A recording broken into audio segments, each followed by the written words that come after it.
Hi, I'm Malcolm. And I'm Rachel. We're two Canadians living on our 39-foot mainship trawler, living an adventure of a lifetime. We invite you to follow along as we travel 6,000 miles through Canadian and U.S. waterways around America's Great Loop.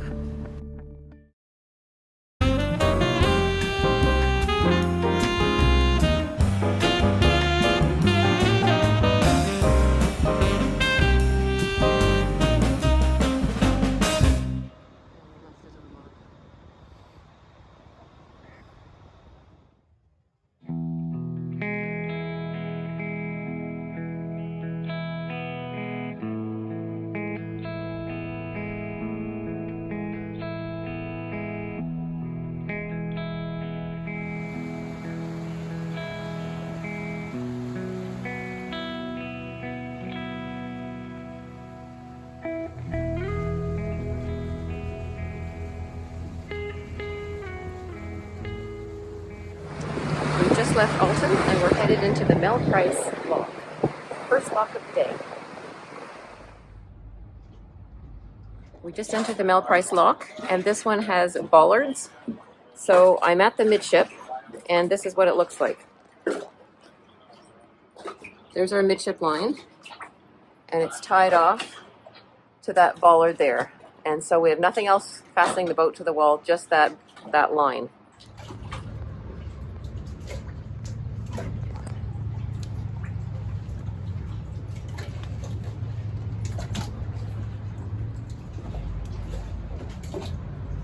So in addition to the line that's holding us at the midship, we have lots of fenders all along the side of the boat, so that when the boat moves down, that the boat itself doesn't scrape on this wall. So that's how you do a lock in these locks.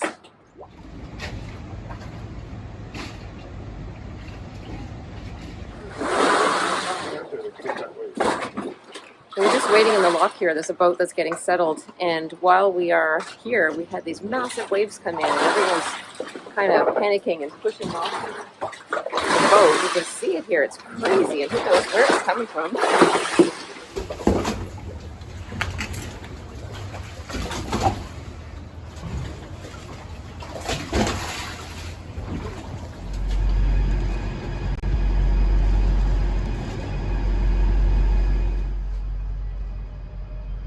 I think we've just about reached the bottom of the Mel Price lock. It's not quite done yet, just maybe a foot or two more. This was a very interesting experience. We've never had so much turbulence in a lock before. We have a tug behind us. Not sure if the waves were caused by that, but the waves are just bouncing off everywhere, and we're finding it, we have to keep pushing the boat off constantly, and the whole boat is rocking and rolling, and we're just sitting here. We're not even moving, so kind of a little bit unnerving when we're going through this lock.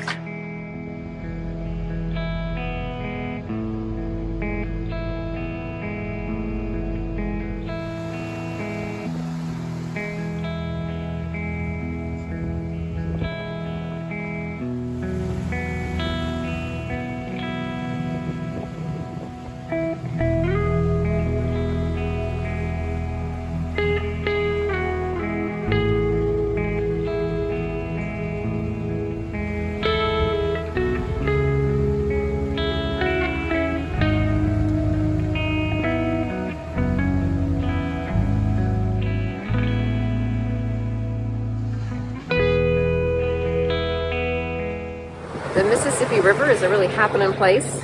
Right now we've been past what looks like petroleum products, sort of offloading or whatever here.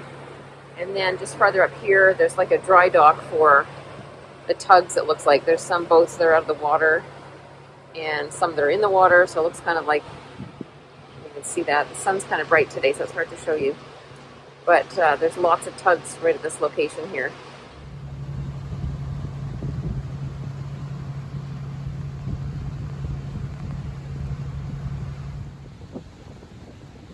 We have one more lock to go today, and that is the Chain of Rock locks. And I hope it's a better experience than our last lock. It wasn't terrible, but it was unexpected. We had a lot of rocking and rolling from waves entering the lock, and we're not quite sure why that was. But we have to really push the boat off the wall. and wasn't really the best experience in a lock compared to some of our nice little cozy locks in the Rideau Canal.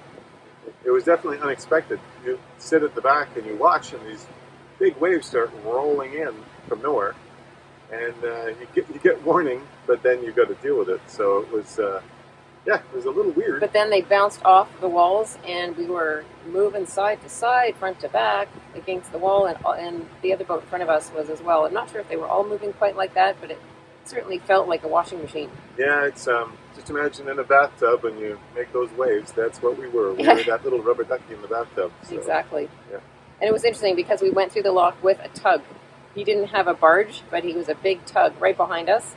And then we heard this alarm going, and we think it was because the door wouldn't close, and he had to kind of turn on an angle so that they could close the door. but we got through, and we left at basically 6:30 today. We got into the lock, and we were out of the lock at about 7:11, which is record time compared to what we saw 2 days ago. 2 days ago, people had to wait until 9:30 before they could even get in the lock, which really slows you down for the rest of your trip in that day. So I think we're doing really well, and we've heard, I think you mentioned, that the Chain of Rocks lock is open and ready for us, and if that's the case, we'll be getting through here in record time. So that's really good news for us today. Good stuff.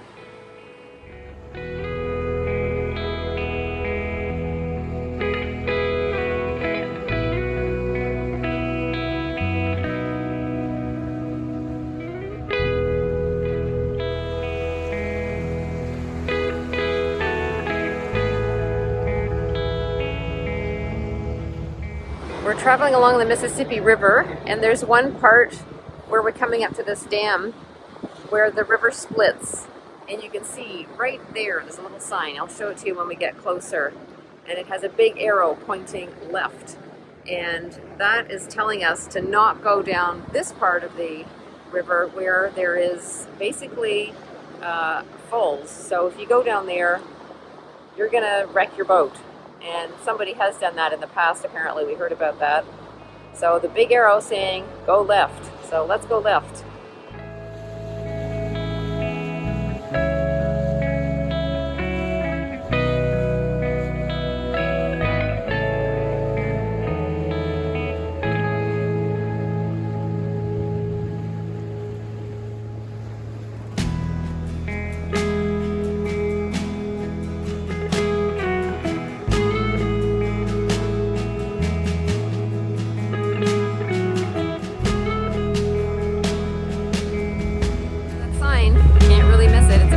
Arrow.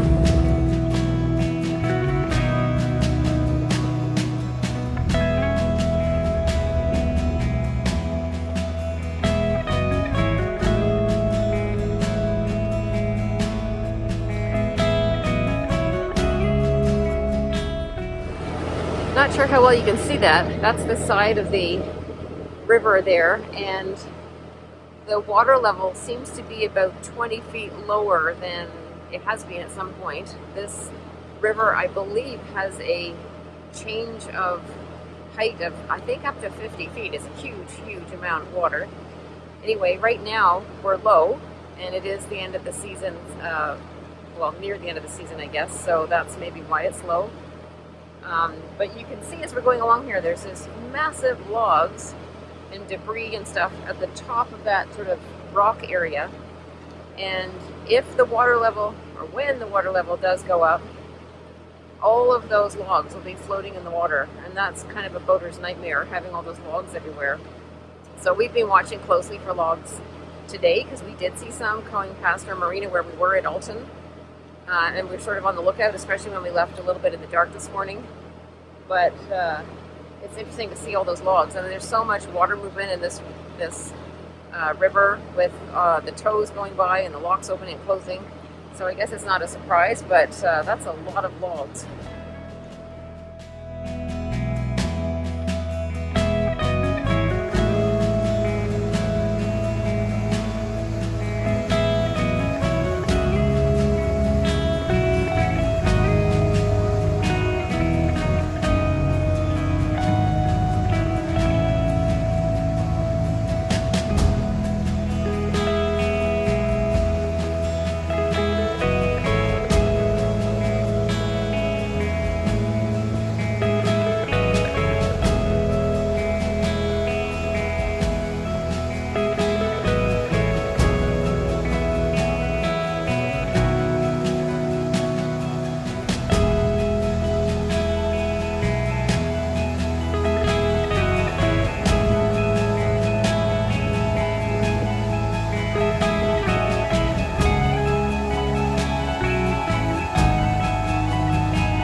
really big barge that we just passed, and the river is so shallow here, only about 8 feet on our depth finder, that we were so close to him.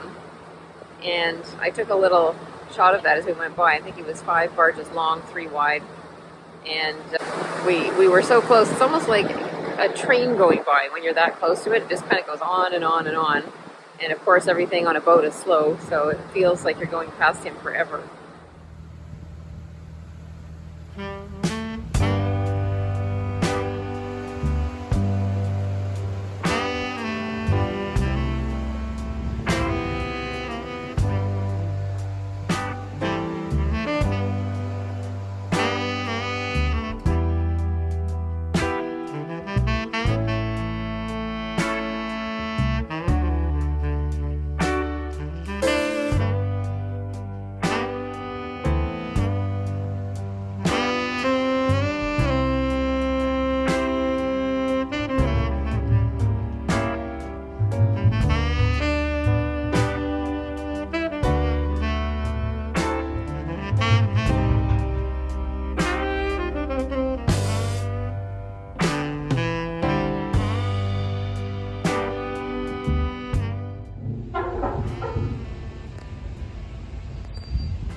This lock is so tall that when I came in, I thought maybe we were going to go up the lock, but we're actually going down. You can see the wet line that we're going down.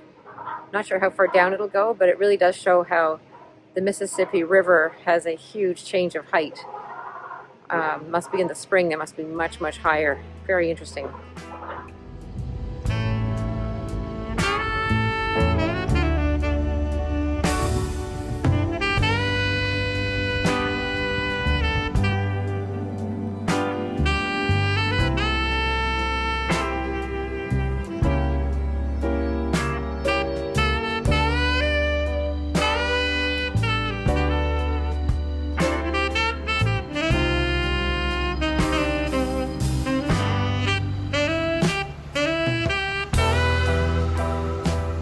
Chain of Rocks lock, and that is our last lock for today. And I don't know if you can see that there, but there are 2 chambers to that lock.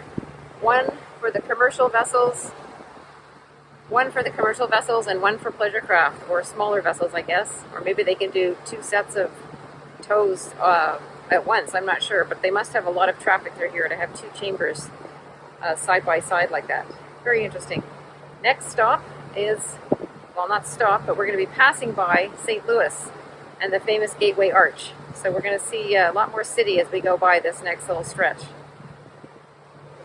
That last lock, Chain of Rocks lock, was a much better experience than the previous one. Very smooth and no tug behind us this time. Would you agree? I would agree, yeah, real smooth. We went down, the boat hardly moved, and it wasn't a huge drop, and we were the only ones in it. Well, we and 3 other boats were the only ones in it, rather than having a big tug behind us as well. So, no, good lockage. Last one of the day, and then we are going to Hoppies, and that's it's a unique little place that is basically the only stop sort of in between anchorages, and it's a barge that you tie up to. There's not very many spots on it, no gas, no diesel, but it's a stop, and you can tie up and be safe for the night. So that's where we're headed to. But first we're going to see the side of St. Louis and the Gateway Arch.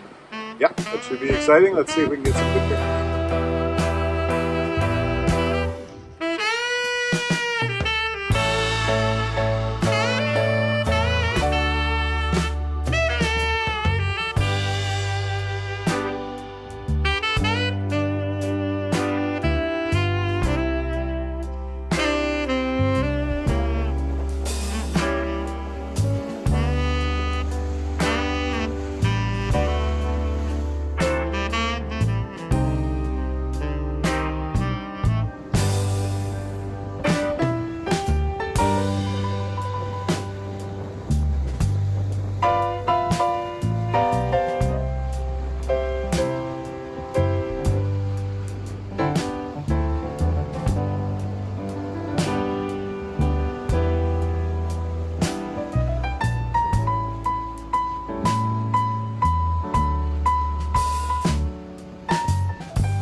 And there is the Gateway Arch.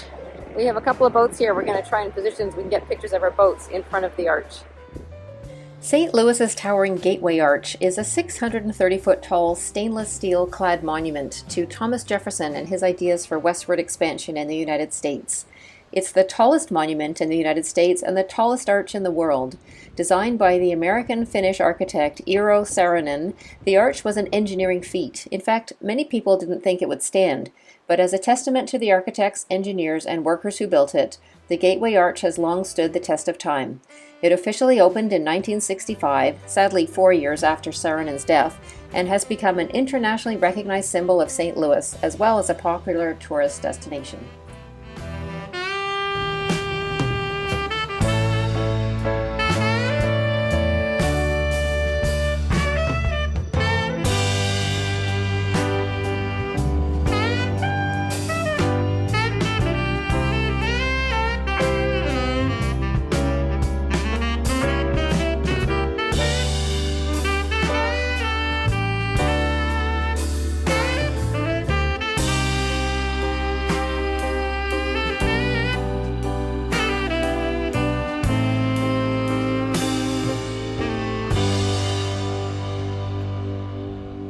Arrived at our final destination for today, which is Hoppies Marina, a fairly well-known stop along the Mississippi River, which is literally just an old barge that is sort of made into a dock, I guess, and we've tied up to it.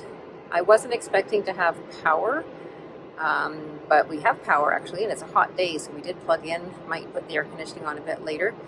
We do have a nice breeze now, so that's kind of nice. We have power. I could use a credit card to pay. I was not expecting that. And apparently the water is potable, although he did say to let it run a while. Wow, this will be interesting. Can you see that barge going by behind us? That's going to be our neighbors for the night, some barge traffic. And I can just hear up behind the hill here, there's a train going by. So it's definitely a transportation hub. So kind of interesting. We've got 3 of us, pleasure craft, who have stopped here for tonight. We just didn't want to go too long today, so this is like a good place to tie up. Don't really want to anchor out here. It's not safe to do that when there's barges unless you have an inlet somewhere. But this will be kind of interesting. Hope you're having a great day.